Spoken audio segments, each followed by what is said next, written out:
Anyway, 95% of the people who are voting for Barack Obama as a result of Oprah telling them to believe that they will get a gift under their chair after they vote. It is so scary what's happening out there, and they're all going to handle terror. They're all, oh yeah, they're going to handle terror. I was in New York in December, and Bob Saget is on Broadway. Nobody's handling terror. Nobody is handling terror. I recently read Tom Cruise is the highest order of Scientologists now. Actually, when I was driving here, I saw him in front of the Dianetics lab, and he had a pointy purple cap on and a decoder ring, and I think he can fly now, but I'm not sure. Buy an apple at Trader Joe's, and an hour and a half later, you're done discussing it with the lady at the cash register. She's like, I love apples, don't you? Sometimes I like to stew them, sometimes I make apple pie. I'm like, it's getting dark out. You've got to stop talking. I was hiking Runyon last week, and this man was hiking with his dog, and the dog had a series, 6 or 7 balloons coming from his collar, so not wanting to miss this opportunity to interact with the Los Angelino. What's up with the balloons? He said it's his birthday, and we're going to a party later. I said, I don't get to write any material, people. It falls in my lap. So I just said, oh, really? You know, and then I looked down at the dog. I mean, the look on his face was like, apparently, at the end of the day, I'm owned by an asshole. Please help me, you know?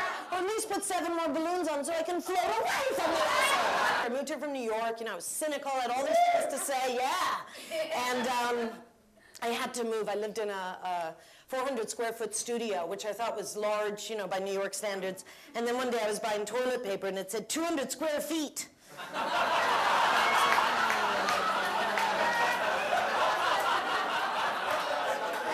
a minute. I live in an area where rolls of toilet paper could cover.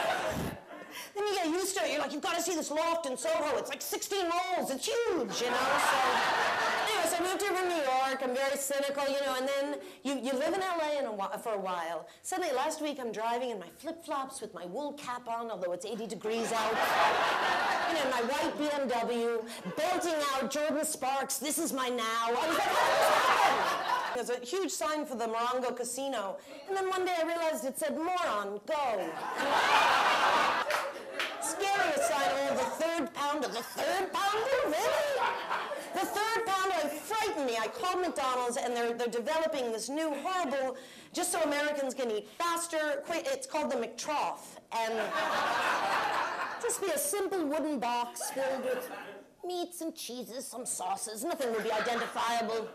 And the Americans will simply feed. They'll just bend over and feed for 6 or 7 minutes. I recently rented Mr. and Mrs. Smith only because I lost most of the plot in the movie. I was like, I want to fuck her, I want to fuck him. I want to watch them fuck. I want to eat a sandwich while they're fucking. I want them to fuck a sandwich while I'm watching. I don't care. I don't care. Anything. I tried to pay for the movie on my way out again. That was the most delicious movie I've ever seen. You guys have a great night.